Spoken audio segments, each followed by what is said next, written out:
Welcome to CNC. My name is Arti and I'm an international student at CNC. Come and explore the campus with me.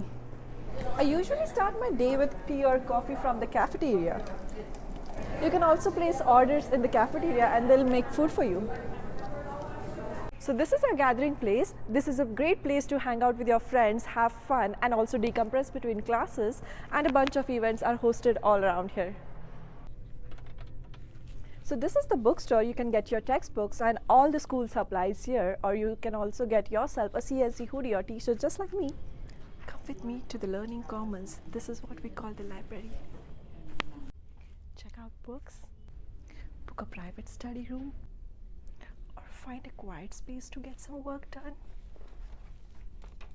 Have any questions? Just ask the friendly faces in our international office. They can help you with the medical insurance, finances, and working in Canada as well.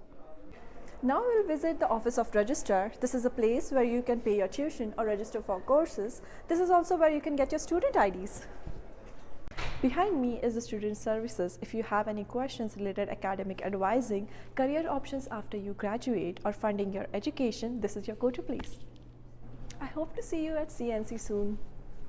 Welcome to CNC. My